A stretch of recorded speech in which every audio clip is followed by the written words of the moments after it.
Public health policies aimed at reducing ultra-processed food intake have become urgent because individual willpower is simply no match for an environment engineered to promote cheap, addictive, and nutritionally hollow products. Governments around the world are beginning to acknowledge that ultra-processed foods are not just personal lifestyle choices, but systemic threats that fuel obesity, diabetes, cardiovascular disease, and shortening life expectancy. Yet, even with growing awareness, many policy responses remain timid, poorly enforced, or heavily influenced by industry pressure.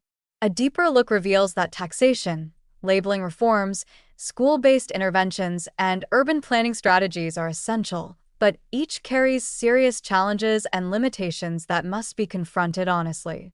Without bold, coordinated action, processed food consumption will continue to rise, especially in vulnerable populations, and the long-term health consequences will worsen across every age group. Taxation is often the first strategy discussed, and it shows promise, particularly with sugary drinks. Countries that have implemented soda taxes have seen measurable declines in consumption, especially among younger people and low-income households. But when applied to broader categories of ultra-processed foods, taxation becomes politically contentious and logistically complicated. Food manufacturers frequently find loopholes, reformulating products just enough to avoid penalties while retaining their addictive qualities. Worse, taxes may unintentionally burden the very populations that consume these foods the most, low-income families who rely on cheap processed products because healthier alternatives remain unaffordable or inaccessible. While taxation can shift purchasing patterns, relying on it alone risks placing responsibility on consumers rather than addressing the deeper structural issues that make unhealthy foods the easiest option.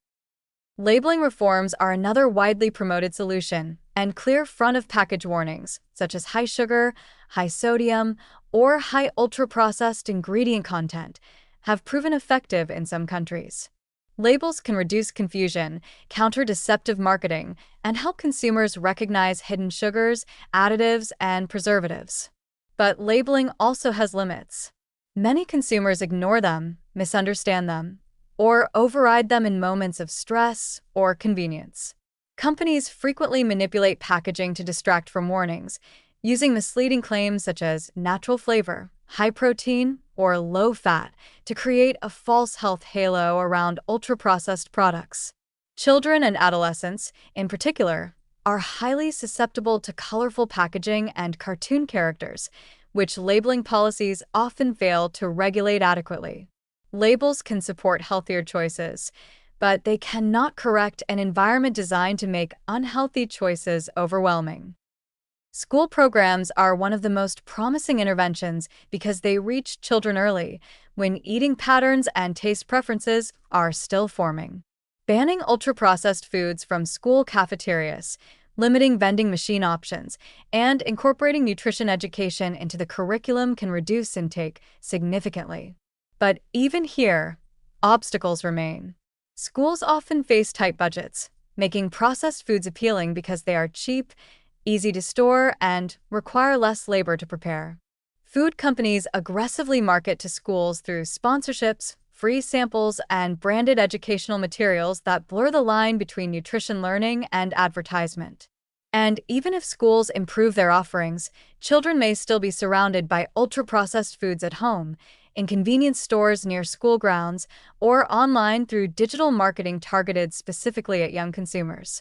School policies can help, but only if supported by broader community changes.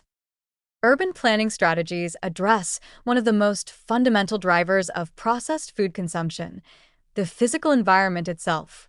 In many cities, fast food outlets and convenience stores cluster densely in low-income neighborhoods, reinforcing cycles of poor diet and poor health. Introducing zoning restrictions to limit the proliferation of fast food establishments, building supermarkets in underserved areas, creating accessible farmers markets, and improving public transportation to food retail centers are critical steps. But these measures often face pushback from industry groups and require long-term investment from local governments. Even when healthier outlets are built, They may struggle to compete with the aggressive pricing and marketing strategies of large processed food chains. And rural communities, which often lack any nearby grocery stores at all, require different solutions entirely, ones that address distribution, affordability, and infrastructure gaps. Across all these policy areas, the biggest challenge is that ultra-processed foods are profitable, politically protected, and deeply embedded in global food systems. Industry lobbying frequently blocks meaningful regulation. Advertising budgets dwarf public health campaign funding. And cultural norms, built over decades of aggressive marketing, make processed foods feel like harmless everyday staples rather than the significant health risks they are. Without confronting these systemic forces, even well-designed policies will fall short. The warning is clear. Public health strategies to reduce ultra-processed food consumption must be bold, coordinated, and sustained. Taxation alone will not fix the problem. Labeling alone will not change behavior. School programs alone cannot counteract a toxic food environment. Urban planning alone cannot overcome economic disadvantage. Without structural change, ultra-processed foods will remain the default option for millions, especially children, low-income households, and communities with limited access to fresh food. If governments fail to act with urgency, the long-term consequences will be severe.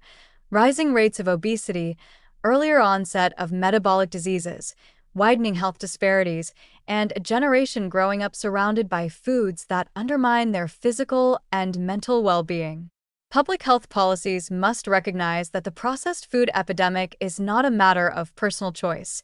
It is the predictable outcome of systems designed to promote unhealthy products at every turn.